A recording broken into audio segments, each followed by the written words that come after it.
In the Black of My Mind podcast with your host KC. I got a couple of wonderful individuals with me. It's actually the first episode where I've had more than one person on, so let's go. Here we are. Let's go. So I want y'all to go ahead and introduce yourselves. My name is Markus. Of course, I've been on this show before. Yes, you I'm have. so glad to be back. Welcome back. I'm so glad to be doing another episode. I am an actor. I'm a rapper, singer, songwriter, producer. I do a little bit of everything, so yeah. Most definitely. All right. I'm Darrell Jamal, aka D'Amelio S. Producer, lyrical consultant, professional fat man. You know what I'm saying? Nerd dad. You know, I try and cover all the bases. There you go. So yes, indeed. Yes, sir. And of course, my name is KC. I am an author, musician, songwriter, singer, mental health advocate. A lot of different things. By the way, I did release a book since the last time. Yes, you did. I had an episode. It's called I Understand I'm Misunderstood. Close to 100 copies sold. And if you would like to buy a copy, it will be in the bio of this episode once it's posted. But we can go ahead and get into what we want to talk about. The basis is centered around just life as a man, as a black man in America, and the challenges that come with that, but specifically under the guise of patriarchy, right? But I also want to talk about like what patriarchy is, and as an individual basis, but just like in society as well. And just kind of want to get you guys' take on what you feel like patriarchy is and how it's affected you on a professional or a personal sense. It's the idea that we were groomed with when we were kids. Like, you have to get this certain kind of job, and if you get this certain kind of job, you'll be valued as a person. That's one aspect of it. Or you have to like be this kind of person in order to be valued. Where, like nobody, like as a child, nobody told me all I had to be was myself. Or nobody, or even in my teens, nobody told me that all I had to be was myself, and the right people and the right friends would attract me. Nobody told me that, but that's something. Of course, that's something which I learned and grown to learn. Growing up, especially in my 30s. For sure. Boy, my 30s. That's like the theme of my 30s, man. I feel that. Bro, like all you have to do is wake up and know who you are, and that's it. That's enough. Yeah.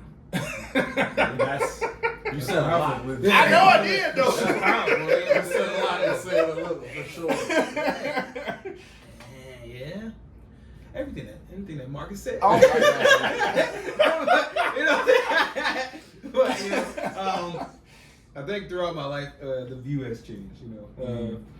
I think growing up, it's a male-driven world. Everything is ruled by men at the top, and then as it progresses, just there's certain invisible restrictions placed upon you, and that's patriarchy and being a black man. So For sure. just one of those things. I think one of the biggest aspects that I've kind of discovered within understanding what battling patriarchy is and what it means is understanding that it's not something that we intrinsically value, like we benefit from. You know what I mean? As men, there is benefit, yes, but there's also a lot of pressure that exists just because patriarchy exists. One of the main ones being our value being tied to how much money we make. Or how much money we have. And I do this passively sometimes, where sometimes I'm in a fantastic mood, but then when I look at my bank account, I can understand why I'm in a fantastic mood. Or vice versa, I feel like crap. Why do I feel like crap? I go take a look at that Wells Fargo, and I'm like, this is why everything is pretty crappy right now. But that's something that I wouldn't even say that I was necessarily taught. It was something that I just witnessed. You know what I mean? It wasn't something that my parents were pushing on me, you gotta make a lot of money. It was never pushed on me like that. It was more so just throughout dating and throughout being around other men and seeing how they carry themselves and seeing how they interact with other people. It was okay, so these people are high value individuals because they have a lot of money. These people are not so high value because they don't have a lot of money. Which one do I want to be? You know what I mean? How do I want myself to be seen? And sometimes it can be like a figment of our imagination. Like I want to make sure I got the freshest J's on. You know, I want to make sure that I got some Gucci on, and I don't have a lot of money, but I want it to look like it. You know what I mean? So that value is there, and that's something that we as men do. Like, everything is a competition. Like, gotta have the best car, gotta have the baddest chick, gotta have the best job, gotta have the most money. You know, whatever the case may be, gotta have the biggest muscles. Right. Like, everything is just a competition. It's funny you mentioned that one bit about, like, especially high school. Cause man, nobody wanted to be the kid where like everybody goes out to eat and it's just like, bro, I only got like $48. Yeah, I'm telling you, hiding that specific thought or idea, like growing up, bro, that's like a marathon of and my like, brain just tingled because I'm like, I can think back to so many moments where I'm like, okay, we got this outing, and we're about to go do this thing. And it costs the menu get in front of you, exactly, and you just like, what's the cheapest thing? What's the cheapest thing over here, bro? Or I ate before I came. Exactly. You know what I mean? I ate before I got here, so I'm not hungry right now. Bro, give me a lemonade. You know what I mean? So many people have turned into Chris Rock, like from that one skit. They didn't get one reel. What? How is that? You got some water, some sugar, and some lemon? The only funny and flip and dark side to that is we didn't have a pile of cash to like flip out at all. No, like we asked that because this is how we gonna try and fit in through the whole thing. They couldn't ask my parents for no bread because I know that they was dealing with a situation at the crib. So, but I still gotta go on this outing because I can't be left out. So I'm gonna go. And I'm gonna chill with this $14 I got in my pocket. That's it. Right? I'm gonna ask the bus driver he can stop at the gas station real quick. I'm gonna go in and load up on some snacks, and while I'm in the back seat, I'm gonna chow down, right? Get to the restaurant. Like, oh no, I'm good.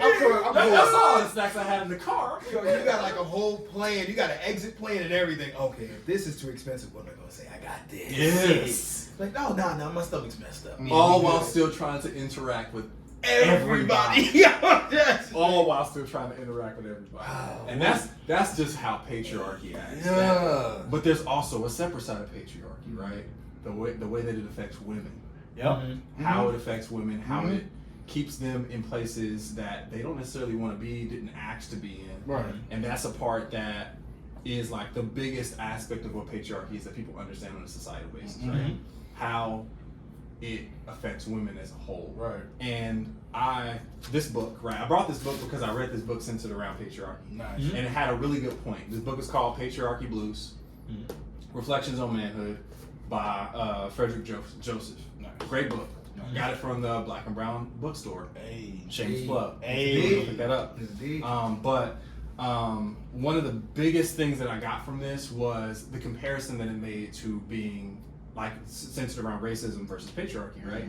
So I'm gonna give a layout. So if you are around a white individual and they align themselves with being an ally to like anti-racism, being an ally to black individuals, the only way that they can align themselves with that is if they're willing to sacrifice the privilege that they're born with. What does that look like, right? Out in the grocery store, you see somebody getting followed. Black individual getting followed, you a white woman, white man, don't matter.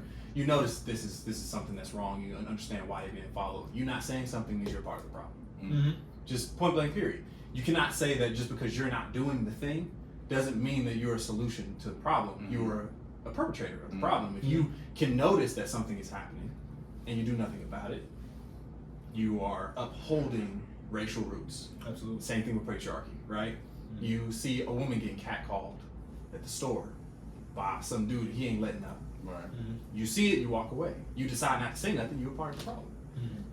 But in the same breath, you saying something would mean that you are putting yourself in the same place with the same ability to have that danger in that moment, not as a whole, but in that moment of some form of protection. And he put it in a really good point by comparing to, because I was like, okay, I didn't really understand it. Before it was like put into a perspective that I have experienced on a personal level. Like I haven't experienced, not being able to walk outside at night without there being a problem outside of just like being a black individual, but not being a woman. You know what I mean?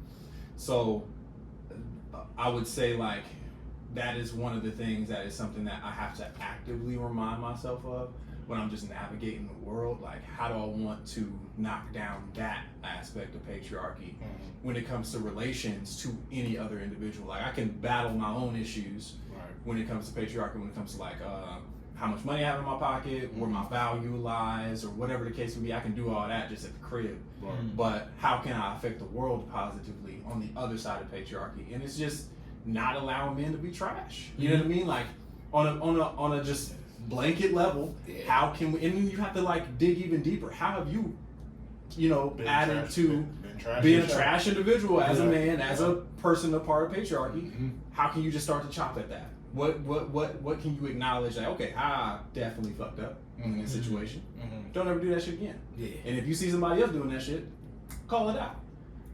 That is that simple. But it also comes with a ton of apprehension, because it's like, now I'm doing extra work, quote unquote, and I'm having to acknowledge certain things that I didn't really see as a problem before, but it is. You know what I mean? Like, but I think that extra work is what separates you from everybody else. Because of course, like nobody can do anything. Things can remain the same and nothing changes. Yes. But the moment that you start doing the extra work, of course, that puts you in that category of like, all right, you're separating yourself from everybody else, and you can lead down that road of like you being in a loner category. But at the same time, if you know what you're progressing towards, then so what? You know what I mean? And it's a ripple effect. 100%. People actually seeing you, battling the patriarchy and actually changing what other people see as the norm. Like, they're gonna start questioning themselves, and then that leads to mastery of self. Because I feel like that's the only real way to break it. You have to understand where you went wrong, how to combat that, and then be real with yourself. That's mastery of self. Right. To add to that, the flip side of that is there are people who are really rooted in the patriarchy who will always see that and push back just because that's all they know. Yeah, very true. 100%. I'm gonna say it, but feel free to tennis ball. We saw that in politics. There you go. Yes, sir. Election night.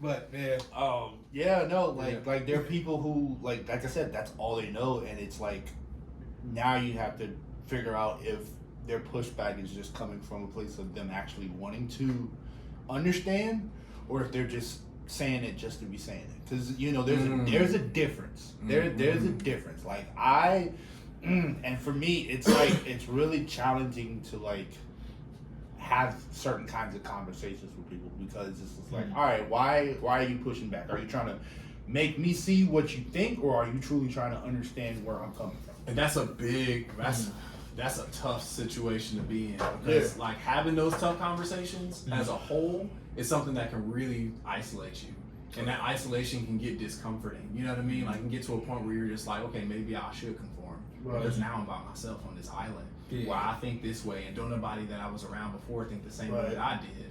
But I think that's like you said, that's what sets you apart.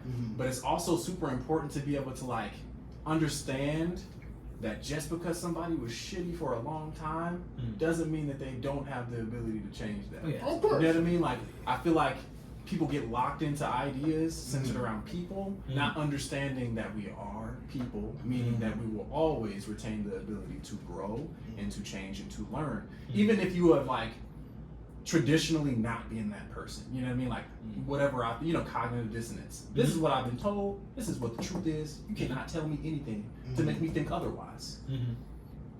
I feel like that's a big missed point in regards to like whenever we're trying to fix something.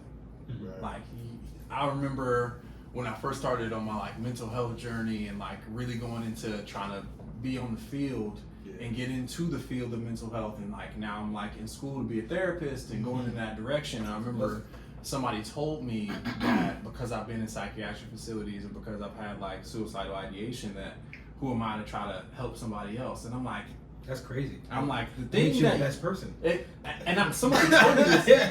Experience is the greatest foundation of life. point. Somebody told me this a long time ago, and it did not hit until like this year. Mm-hmm. The thing that you think disqualifies you is actually what qualifies you to do whatever it is that you're trying to do. Mm-hmm. So if you feel like, and this is something that you can relate to multiple different facets of life. Like if you feel like you want to be the person to help people find love in relationships, but you've been divorced 3 times, this is exactly why you're the perfect person to do it. Yeah, Because you know how many times you went wrong. You know where you went wrong. You know how to go right. Whatever the case may be. You done fucked up so many times that you know all the ways not to fuck up. Yeah. You know what I mean? Like, yeah, but you also gotta see it from this point. People focus on the negative of it. You still got married 3 times. exactly. So I'm saying, you actually had somebody commit to you to the point that they were saying I do, so you would be the best person to be like, okay, this is how you court somebody. Precisely. Like, listen. I'm just saying, like, you know what I'm saying? Like, straight up. I've leaned so deep into like understanding, okay, I've been down some dark ass roads. Yeah. So I can see when somebody is headed in that direction if you don't even say anything to me. Like I can feel it. You know what I mean? Like there's something that's going on in you that I felt before, which is why I feel what you're going through right now. So let's figure out how we can step back, because that's what I needed. You know what I mean? Like I needed understanding, patience, and just a little bit of presence.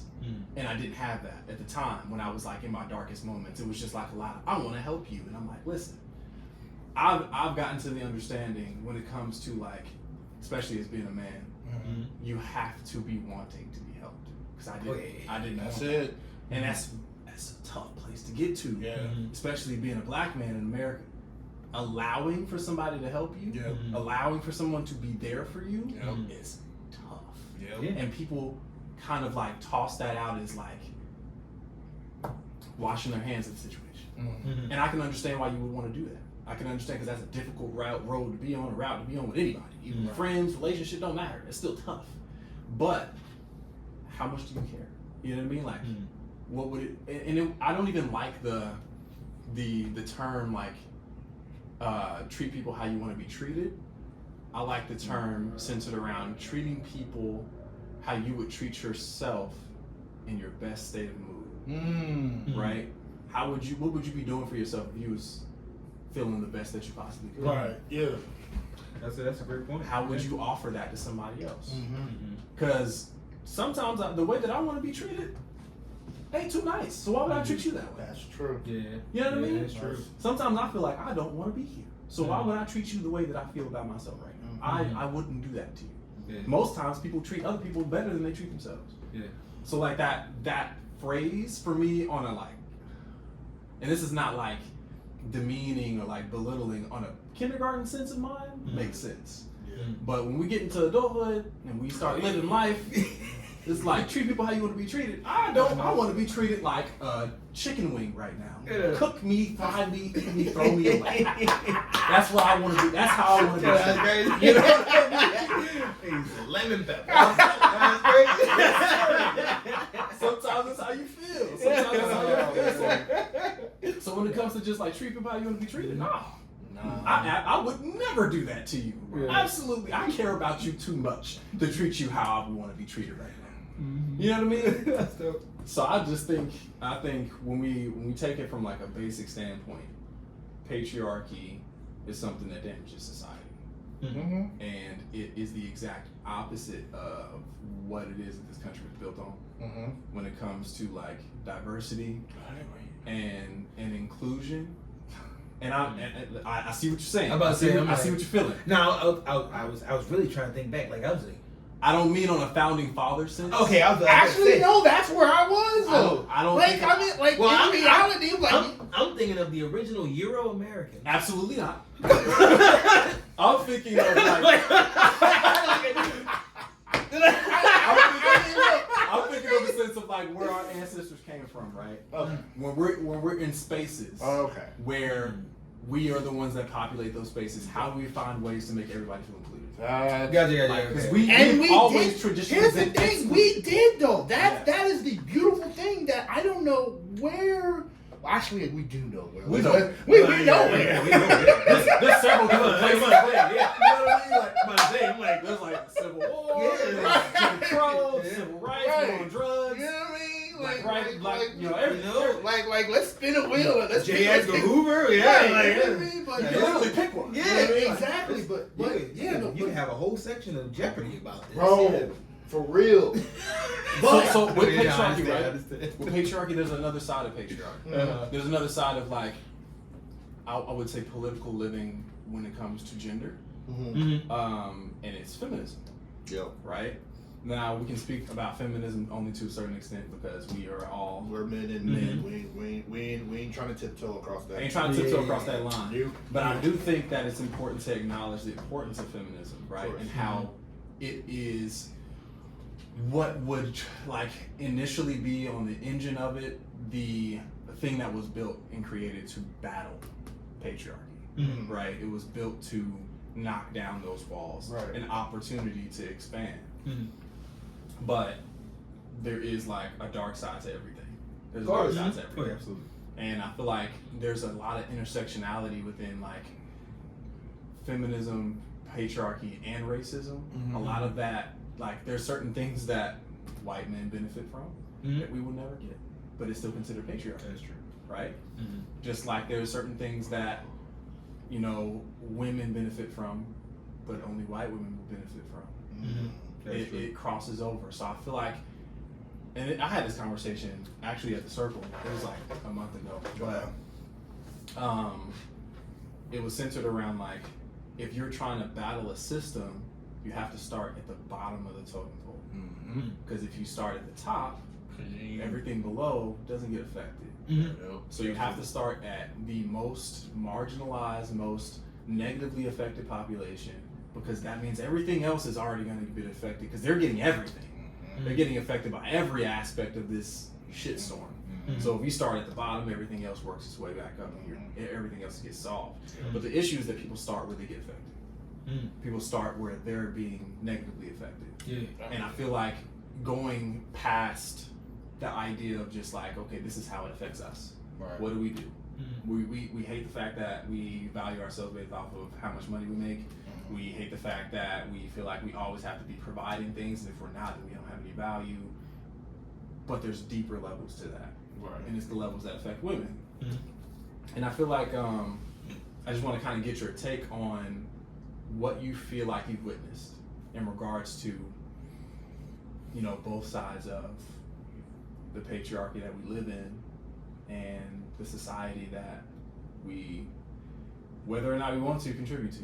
You know what I mean? Mm-hmm. Well, I mean, there's the aspect of the workforce.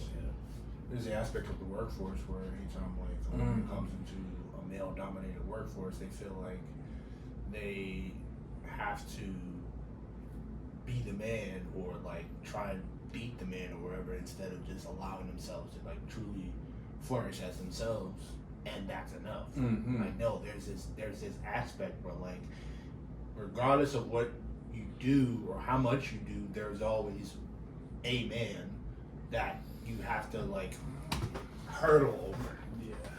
Mm-hmm. Now I'm not saying like that hasn't changed, but of course with this freaking administration, of course that's being wheeled back. Mm-hmm. So yeah, I'm definitely taking a couple steps forward and probably double amount back. and this is not a cha-cha we're talking about, folks. Not at all. Yeah, we ain't talking about regular stuff. We talking Euro steps. Yeah. I'm talking. They reviewing film. Yeah, How many steps did he take? Yeah, like James Harden steps over. Yeah, straight up.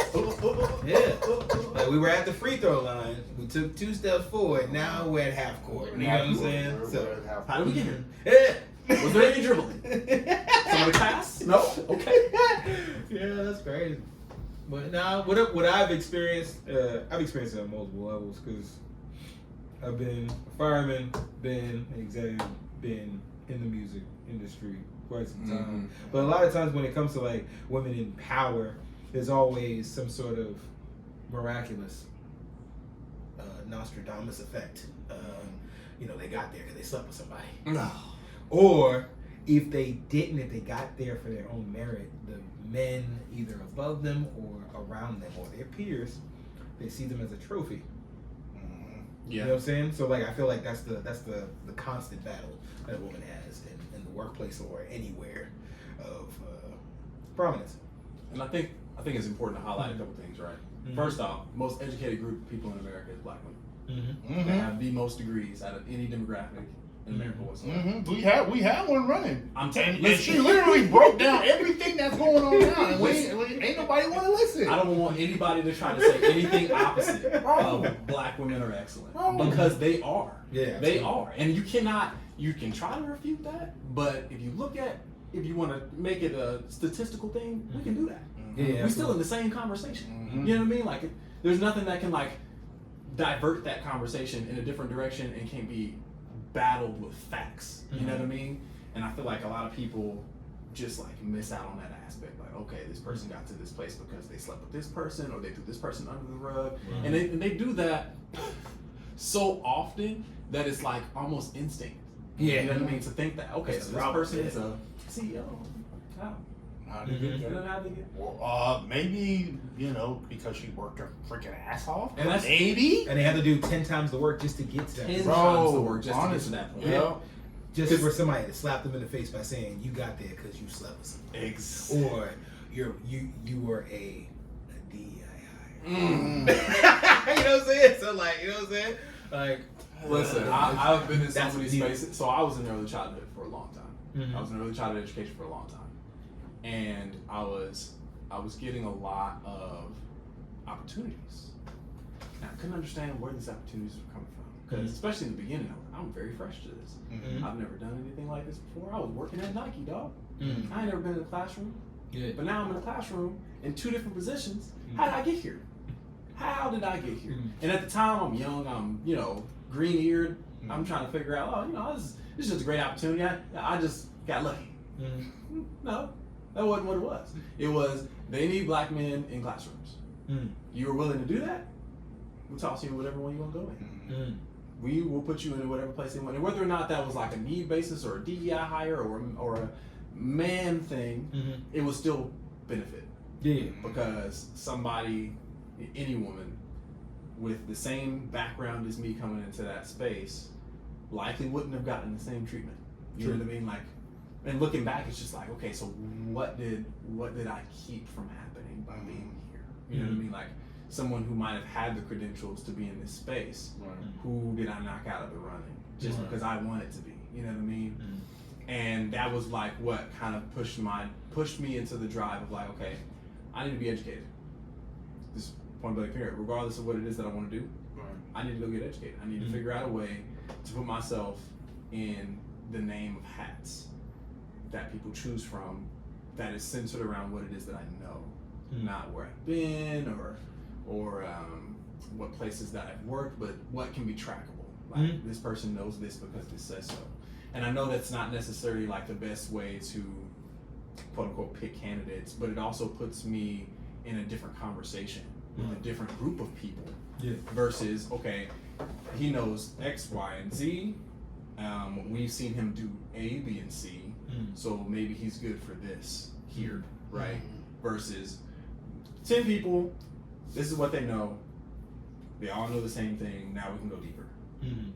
Instead of like, okay, he's not being looked at because he doesn't have that degree. So we're not even going to talk about him. And that's been told. I remember that got told to me over the phone. When I had to apply, you don't have the credentials for that job, so that's not even an option for you. And I'm just like, do I want to work here? Yeah.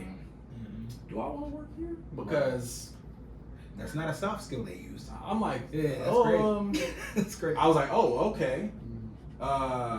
What are the credentials for that job? Bachelor's degree in what? Oh, just the bachelor's degree. Excuse me? Just the bachelor's degree in general? Like I could have a bachelor's degree in like 18th century history. I could have a bachelor's degree in welding. Like what anything? Right. Anything, just a bachelor's degree in how does that work for me? Can you tell me how that makes sense? Because that means that they could have a bachelor's degree in culinary arts, and you're telling me that they can go do this job that involves not a single stove? Exactly. Like what are we doing here? That's wild. That's so irritating. Yeah. And that's why I don't work there anymore. But we ain't gonna talk about that. We ain't gonna talk about that. Better places. Here we are. But That's crazy. So one aspect of patriarchy that I feel like I've experienced as of recent is the patriarchal sense of parenting, right? Mm-hmm. And men being typically seen as the disciplinary. Mm-hmm. And the way that I combat that is making sure that I am as emotionally aware and comforting as humanly possible when it comes to any quote unquote emotional explosion that my daughter has. Not just like, oh, come on, get up, let's go. Not, oh, she's being bad right now, can you handle it? You know what I mean? I just trying to be more gentle, because I feel like that's what I had growing up. A more gentle take on some aspects of like what it was that I was experiencing. So how can I have that trickle down effect? Also just going on the opposite direction of what everybody is expecting me to do. Especially when I was in the early childhood sense, it was like, man here, they need a strong male role model that's gonna get them in line. Whoa. Am I a cop? Yeah. Get them in line. Yeah, like Get them in line? like pretty much they were like they were saying everything but get the switch. You know Exactly. what I'm saying? That's Yeah. crazy. I'm like, first that's off, crazy. Most of the kids that are experiencing any type of emotion that is just like really huge just need somebody to give a fuck. That's it. They don't need They need somebody to listen. Yeah, they don't need like strong, like if somebody's like committing a crime, okay, yeah, let's whip them into shape, not literally, but you know what I mean, like let's get them together. Right. But if it's like a situation where they just like super sad about the day and they crying, Right. Yeah. I'm not about to yell at nobody. Right. Yeah, that makes some sense. They need a hug, dog. What are we doing all this like belligerent, angry tactics of teaching or parenting for? Exactly. So I wanted to get your take on just like parenting as a man within the patriarchy that we exist within. Yeah, no, thank you for asking. You know, I got 4 kids total. 2 daughters that live in Boston. Shout out to Leon and Captain. And then Finn and Foe here, as you can see, you know, lovely unicorn, you know what I'm saying? Yes, sir. But when it comes to my style of parenting, I just try to be as versatile as possible. That's a word. Yeah, because they're 2 different individuals.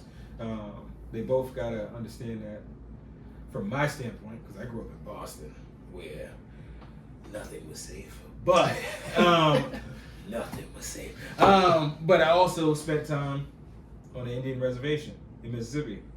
So in the 90s, Jim Crow was still happening. So it was like a time capsule. So, I try and be as emotionally intelligent as possible, and then I just try and be understanding. Because, it doesn't benefit you to be the hard dad all the time. You know what I'm saying? Stop that crying! Yeah, like, that's what I dealt with as a kid. And it worked out eventually, but that took, therapy and other male influences to let me know that your emotions are real and your emotions should be understood instead of shunned. Something that I read, I can't remember what book it was in, but it said that your emotions are valid even if they change. Just because you don't feel that way right now doesn't mean that the way that you felt when you were feeling it does not matter. It doesn't hold the same weight. Like you can have felt like a super strong emotion, you got over it, but that still matters. That still has validity. We can still have a conversation about why you felt that way, even if you don't feel that way right now. Because it's probably best to have that conversation when you don't anyway, because now we can really dissect it. You have the emotional capacity to have that conversation. Something else that I wanted to talk about. I wanted to talk about what is I guess you could say on an overall, or just like within now's time, what is one of the most difficult battles that you've had to face just working through life? And you can go as deep as you want to, or whatever you're comfortable with. But I feel like that's an important conversation to have. So I just wanted to ask that question. I think one of mine is coming into the idea of who I am. like deeper than my identity, deeper than my skin color, deeper than you know, just like the titles that Earth has given me. But like, what is this being that's within me that allows me to, like, when I say, if I were to close my eyes and I can just imagine and dream stuff, who's that person? You know what I mean? Like what are some of the things in which this person is tapped into that I can access while living here on Earth? And how do I incorporate a lot of that within my daily living and not seem too far out? Well, what would you consider being too far out? Like, where does that idea come from?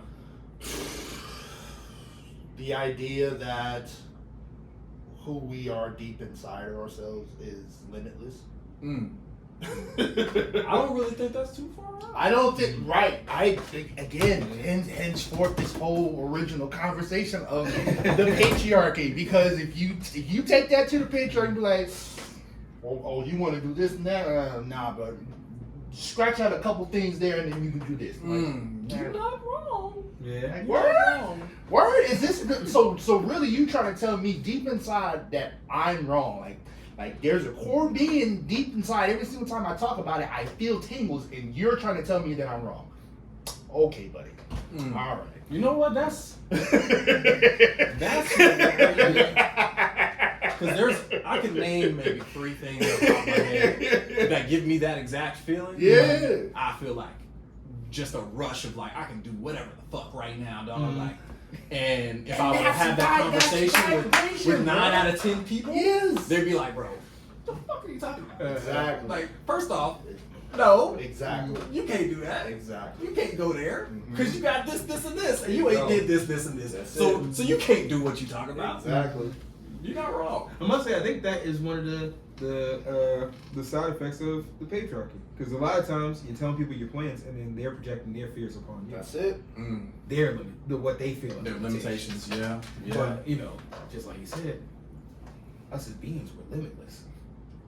So you know, how do you combat that inner voice in you that tells you you have a limitation when you haven't even made the step towards what you're trying to get to realize or figure out if you have a limitation. You know what I'm saying? Yeah, I hear that. So, I remember one thing that I heard Jay-Z talk about. Jay-Z was just talking. There was a point.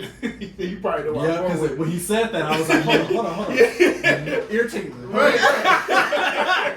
Oh, all right. Like Jay-Z was talking about like how he was telling his uncle, he was just like, yeah, I feel like I can sell 1 million records. And then his uncle was just looking at him and was like, nah, you can't sell 1 million records. And then Jay-Z was just like, nah, you can't sell 1 million records. You know what I mean? Because and that Jay said that. That's great. Yeah. No, you can't sell 1 million. I can sell a million. Right, exactly. Because at that point, I can hear him say that too. No, right. You can't sell. I'm gonna sell 1 million records. You know? That's pretty accurate. You talk like that the whole time, boy. That's crazy. I try to tell him it's just what it is. It's the rock. I'm like, yeah, but yeah, that's crazy. I can do it. Yeah, that's crazy. Yeah, but I mean, like at that point, he was just tapping into what he knew he can do deep inside, like way before it was even possible. That like intrinsic manifestation. Like I said it, even though it don't exist right now, it's gonna, and I'm like 100% positive that that's gonna be the case. And there's like no other vision where that doesn't happen. Yeah. Like even if I have a whole 1 million roadblocks, I'm gonna figure out a way to get around them all and get to my point. Bro. That's the craziest part, because like you're telling these people you want to do something, they're telling you no, but imagine how many people told Thomas Edison. There's no way you can put light in a box. And this is, I'm not trying to say that anybody that has this way of operating through life is wrong, but I don't like the idea of plan Bs. I feel like plan B should be working on plan A. Yeah. Just what was plan A? Didn't work out? Okay, so what can plan B do to get you back on plan A? Yeah. You know what I mean? Like, yeah. Plan A didn't work out, so what's the fallback? No fallback. Yeah. No fallback. Right. Just recalibration. Yeah. That's all it is. Turn your loss into a lesson. Exactly. That's the only option that you have. And I feel like I feel like for me, one of the hardest things that I've had to deal with, just like throughout life, man, it's always been centered around like value or like the lack thereof, inadequacies, not meeting expectations, and just trying to figure out ways to keep the people close to me happy, regardless of what it was that I had to sacrifice.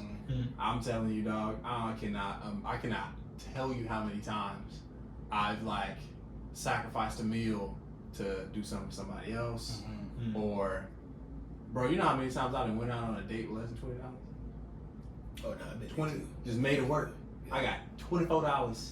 I remember specifically. This is so many years ago. Went out on a date. Went on a walk in the park. Then went to go get food. Said I ate already, like before we ate, so we could just go here and get her something. Get there, she decides, oh, you know, we don't gotta get nothing for her. Like we just get like some dessert or something. End up getting 2 desserts. How did the total come out to exactly how much money I had? That's crazy. Oh, you want to hear something crazy? Like down to the cents, my dog. Like I signed that receipt, put a line right where it said tip, and got up out of there. Cause I'm like, bro. Oh man. I get paid tomorrow. Yep. But this card ain't gonna decline if we go too high. Yeah. So 24, 17. How much was it? 24, 17. That's We crazy. zeroed out. That's crazy. Well, you want to hear something crazy? I actually applied and started working at a restaurant just so I could eat there for free with the shorty. Hey, that's I real. quit the next week. I go the next week.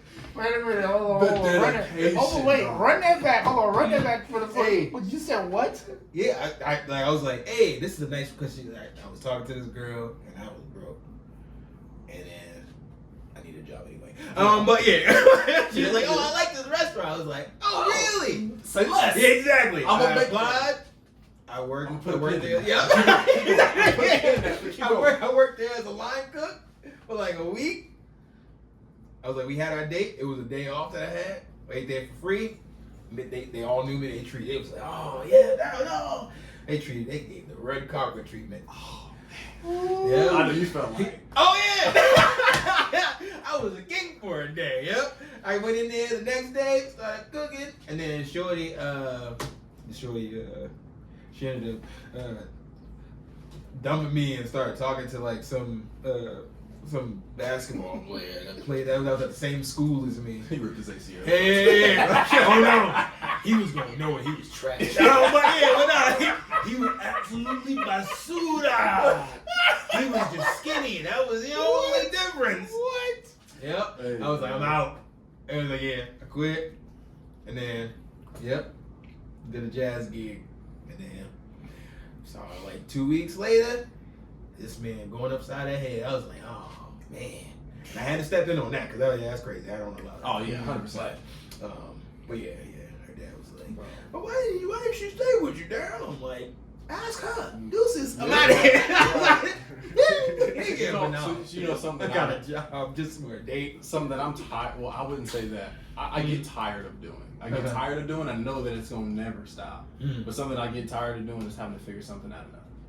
Having to figure out how to do shit with no way to do shit. And me and my cousin talk about this all the time. Because we done did this multiple times where we down bad. Everything's going horrible. Like the world is on fire and it set the fire on fire. Like burning Amaterasu type fire. You know what I mean? And and then somehow, some way you figure out your way out of the flames, but you did it with like grit and absolute. All right, Absolute, like you ain't got no legs, but you still walking tight, nothing. So here's the question for you: do you think that the situation in your life was created specifically to bring something out of you that it wouldn't have brought out of you anyway else?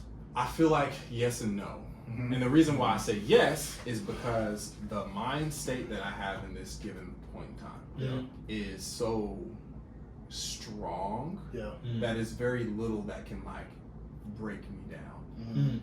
I will say that over time, it can still happen. It's just longer periods of time. It's like I can remind myself, I've been through this before.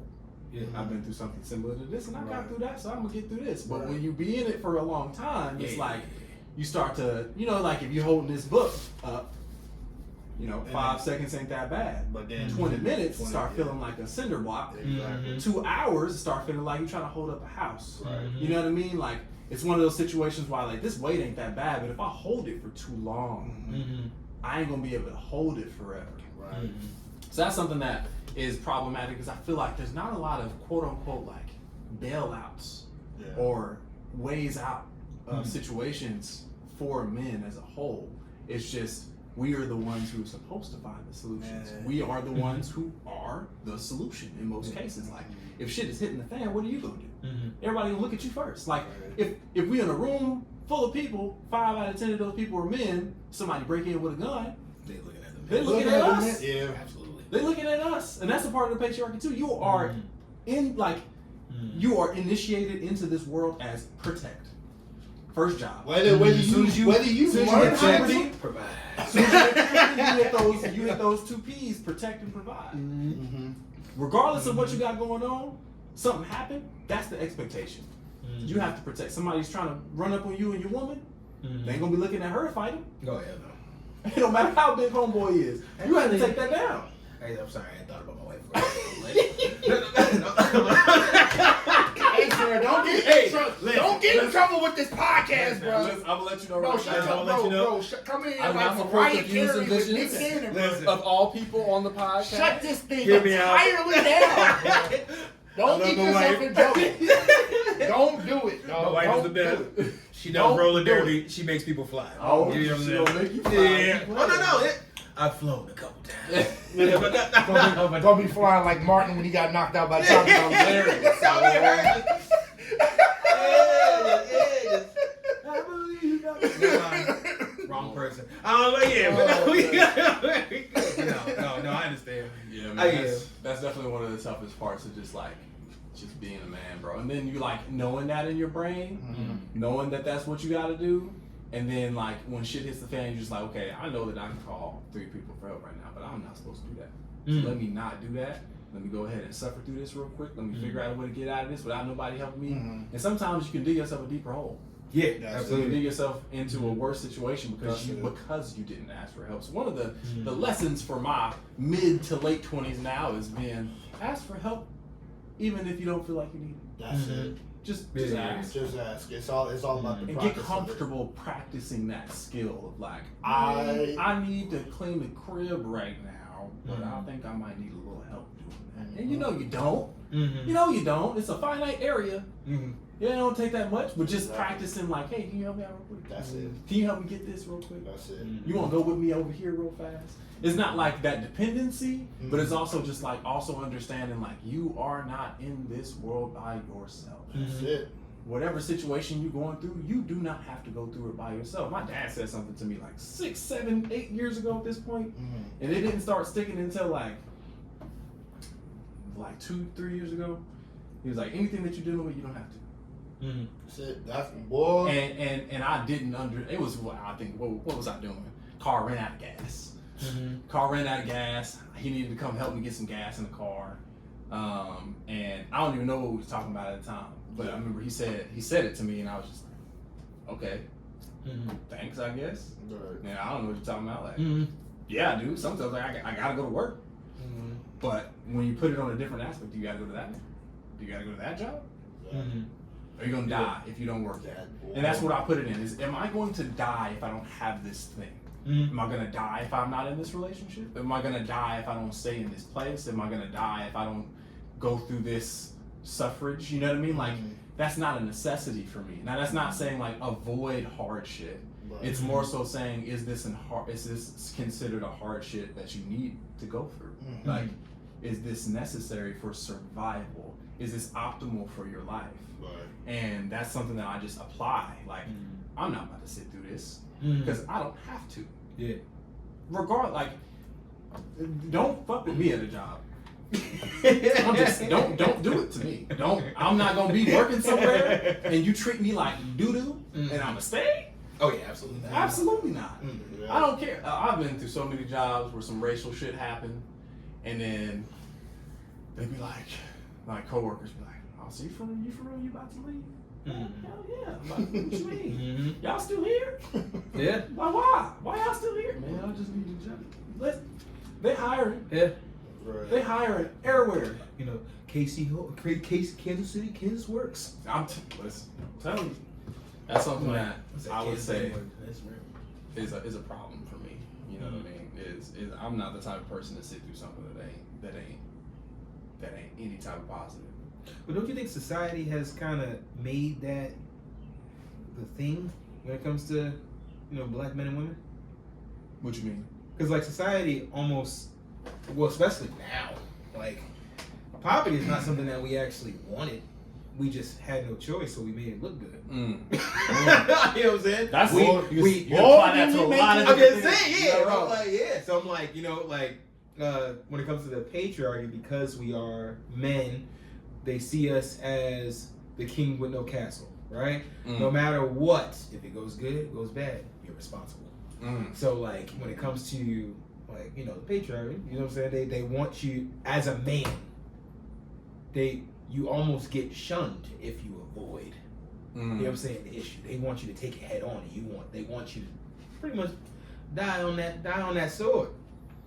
As manly. I definitely feel what you're saying. Yeah. I think that It's a battle. I think that that's the part that I just gotten accustomed to not giving a fuck about. Yeah. You know what I mean? Like I gotten to the point where I'm just like, I'm completely okay with this group of people not liking the fact that I'm not the type of person to sit here. That's it. Like, You might think less of me because I'm willing to walk away from a situation that's just not feeding me in any kind of way, shape, form, or fashion, or because I have stopped meeting the expectation. Gotcha. Right?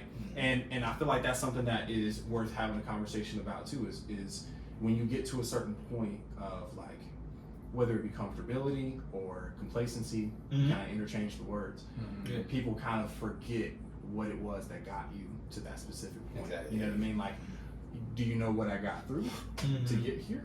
Do you know what it was that I did battle to get to this actual point in life right now? So what makes you think I'm about to battle more? I've already gotten here. You know what I mean? Like, I'm not about to battle in the place that I want it to be. You know what I mean? And I don't say that in terms of like, struggle is not going to happen. I understand that it will. I understand that there are certain things that are difficult, and we have to go through those things. Right. But what I'm like referencing is centered around like choice. Like we all have choices that we make. Do you want to make the choice to continue to go through this with the perspective idea of it getting better? Because something that has been a hard pill for me to swallow is there is nothing in life that guarantees you that it will improve. Yeah. Whatever situation that you go through, it can be shitty forever. There is no guarantee that it will flip. You are the instrument that flips it if it flips, but that means you have to make a choice. You can't just sit in shit and think that it ain't gonna stink at some point. Right. You know what I mean? Like you have to make a decision. Am I gonna get up and walk away, or am I gonna sit here and try to clean it? Like you have to make a decision. Yeah. And I feel like that's the point that like people have an expectation for black men especially to like just sit in the shit. Yeah. That's where you're supposed to be. So here's a question. At what point within yourself do you determine if the shit that you're sitting in is actually changing you to be a better person, or if it's just a shitty environment? You just answered the question right there. If I'm sitting in a situation, right, and it's starting to bring out characteristics that I don't like about myself, or I'm reacting in a way that is not a part of the person that I like, then that means that this is not something worth dealing with. Like, and this is not on the other side of like, oh, you're supposed to challenge things that bother you. I understand that. But there are certain levels to things that you're not supposed to have to go through. When it comes to like things that bother you. And I mean that in the sense of like if I'm being triggered by a specific aspect. I used to be super big on like, if something is triggering me, I'm never going there. I'm never doing that. I'm never exposing myself to that. I'm on the other side of that aspect now where it's like, I'm going to expose myself to that as much as possible so I'm not triggered by it anymore. Because that means that thing will continue to retain power over me. Exactly. So I'm not going to let that happen. But if it's something that is creating new triggers, creating new things that weren't a problem for me before, I can give like a blanket example that is just like super easy to digest. Like if me and you are at a restaurant and we're sitting here, you know, eating, having a good time, hee hee ha ha, and you just continue to just like bump me, just keep bumping me over and over. And I'm like, hey man, you stop bumping me real quick, man. I appreciate it. Stop bumping me. You're like, oh yeah, I got you. Go back. Hey man, I didn't ask you a couple times. You stop bumping me. You just keep. Like, alright, bro. Like, all right, man. So now I got a choice. I can get up and leave. I can get up and move to a different direction, or I can sit here and cause a problem. There is no other choice because I already said something to him 3 times. Yeah, he ain't did nothing but continue to do the thing. So now there's this new problem that I got. Now there's this new issue that exists for me that didn't before I start being in this situation. Exactly. I have a choice. I can sit here and I can deal with him and be in the bullshit, or fight him, whatever you want to do, or I can move. And now he doesn't have the opportunity to do that to me anymore. That's the overall, apply that to whatever you want to apply that to. This is bringing out characteristics of me I don't like. It wasn't a problem before I got here, so why do I need to be here? Why do I need to sit through this? Because society said I'm supposed to, because I'm a man, I'm supposed to be able to deal with hard stuff. Yeah, you're right, I am supposed to be able to deal with hard stuff that I choose is beneficial to deal with. If it's not beneficial for me to deal with it, then why am I dealing with it in the first place? I'm going to walk away. That's just that simple. And I feel like people get so rubbed the wrong way, like you're supposed to do this, stuff is hard, blah, blah, blah. I'm black, bro. This shit gonna be hard for the rest of my life. Why would I add more shit on top of the hard shit? There's no reason why I would do that. I used to be like, you know what? Whatever I gotta sacrifice, whatever I gotta give up. If I make one person happy in this situation while I'm suffering, good enough. Fuck that. Yeah, I dig it. Fuck that. Like it's all about finding those situations where you don't necessarily have to sacrifice anything. Exactly. I'm so, bro, listen. I'm so big at this point in time in my life, dog, and I'm rubbing my forehead because I'm just I felt it too. Because you leaned and you said, I'm trying to polish the thoughts, dog. I'm so big on like, I'm not sacrificing shit, dog. I'll compromise till the sun goes down and rises again. But when it comes to sacrificing, I'm not getting rid of, right? And there's a difference, right? There's a difference between like, I'm the same exact way. You know, if you like a drinker and you know you can't drink to work at this job, that's not a sacrifice. You're getting rid of that. Sorry, I'm sorry, my bad.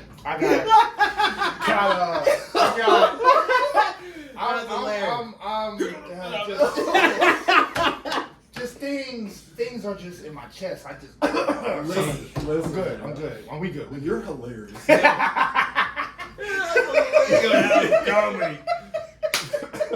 But it's like that. It's like that principle when it comes to like the shit. You either gonna allow it to be manure, or you're gonna sit there and then let it become an infection. Exactly. You're either gonna grow from it, or you're gonna stay in that shit and you're gonna fester. And then people create things to make things more comfortable for themselves. And that's an example of it. Like, oh, I'm sitting through some hard shit. What can I do to like make me not really feel that way? Oh, I'm gonna smoke until the day ends, or I'm gonna drink, or I'm gonna be just unnecessarily angry all the time. And people don't understand that that's actually not the problem. That's the solution that was created for the problem. So we have to dig deeper. We have to go past like, stop drinking. Well, what are you drinking for? Why are you drinking? What is the reason that you drink? What is the reason that you smoke? What is the reason that you were unnecessarily promiscuous for no reason? Like, you had 6 bodies last week. It's only 7 days in the week, and in 6 of them you was in a different person. That is not the problem. That is a solution to a problem that was created, and now it's a new problem. # Joe Goldberg. Bro, what are you doing with your life? Listen. What are you doing with your life? Come on, man. You I'm piss not me gonna off lie. up and down the stairs. I swear, I'm not trying to say Not much. you. Hey, but at the anybody same- that don't know, me. I'm not talking about him. The show is called You. Okay. I just said you. And anybody that ain't seen it, anybody that ain't seen the show would think that I'm talking about this brother right here. It's a show called You. For those who do not know, and Joe Goldberg is the main character. I just want to make that clear. Darrell Jamal is not a part of this. No. That's Netflix. I don't want nobody thinking that you were a killer. Yeah, hey, listen. No. My wife is. But you know, we good though. That's the reason why my life left for my ass. Listen, man. So, yeah, man. I think that's something that people miss, man. Is that like there's certain things that men have to deal with on a just uplifting the patriarchy and keeping it in whatever form of stability that it has. That hurt us in a really big aspect, and then it hurts everybody that we were connected to because we are trying to keep this thing that we have been ingrained with alive, whether or not it's like something that we're consciously doing or something that we're doing like just because it's instinct. Like, nope, I'm not going there. I gotta do this. Now I gotta fight homeboy because he looked at my girl weird. I gotta go beat his ass. I gotta do it. I have no other choice. He looked at her. He said something crazy. I gotta go fight him. That's it. And then what happens? Now you get in trouble, And now you gotta look over your shoulder for the rest of your life. Yeah. Because even if you take him out, he got friends. He got friends. He got family. And that's the part that we miss. Like, there's always a way to get out of a situation that doesn't involve you leveraging your freedom. Yeah. You don't have to leverage freedom. Nope. No, you don't. Yeah. So I got one more question for y'all. Yep. Within the context of the conversation, what would you say is one of the most important things that you would like for people to know?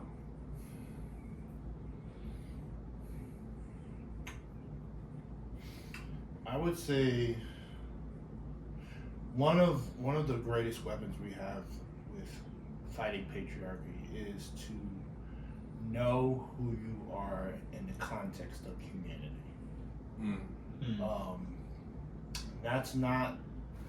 That's to further break that down. Who are you right next to this person and that person without like going as far as like put labels on them. You know what I mean? Or add women or other beings to the mix. You know what I mean? Like without necessarily having to immediately go out of your way as to compare them. Find out the similarities. You know, the things that bonds us together. You know what I mean? Like of course, like if we were to like dive deeper and you find out their differences and all that's where things can split, and that's where the patriarchy is easily has its grubby hands. But like when you look at the person next to you to the left and right, what within them can you use that binds the group together? How often can we lean on those aspects? I see what you're saying. That makes a lot of sense. Yeah. I like that one. Because I mean, as long as we live, there are going to be differences, and there are going to be differences, conflicts. There are going to be people who believe different than us. But if we're constantly fighting to resolve and have them believe what we believe instead of just finding the things that makes us and brings us together as humans, and we ride on that front, and we make sure that we all are eaten instead of just a certain few. I see what you're saying. You know what I mean? That's a difficult ass battle. Yeah. You know what I mean? But there's one that has a lot of fruit to bear. Exactly. In regards to just like a holistic community. Because that's definitely tough. Because I find it tough for myself. There's certain groups of people that I'm just like, listen, I don't want to associate with none of you motherfuckers. But I'm almost confidently positive at 100% level that we have something in common. Yeah, whether it be one or two things, I know that there's at least something that we have in common. And instead of me what you're saying is instead of me leaning on the things that makes me not want to be in those spaces, I can lean into the things that make me want to have a conversation. Like, we have even this if that thing that we both conversation like. isn't like completely productive. Yeah, it doesn't even have to be Like 9 it times could out be of like, for instance, we both like Elden Ring. there you go. We can talk about that. There And you you go. can be the person that I talk to exclusively That's it. about Elden Ring. And, You that's, know what I mean? and you know what? As far as making communication and connections, sometimes that's okay. Yeah. That's okay. I know like there'd be moments where it's like other things can easily separate y'all, and you know, tread lightly as you may, but at the same time, you know, we all humans. We all trying to, you know. Because the same can be said about me. Like there could be somebody that, hey, I don't ever want to be around homeboy.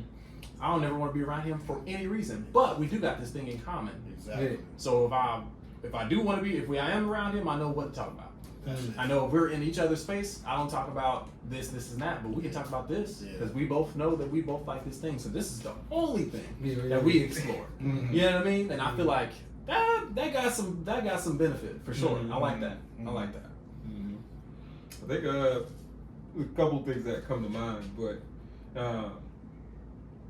knowing yourself to the point where you have core confidence.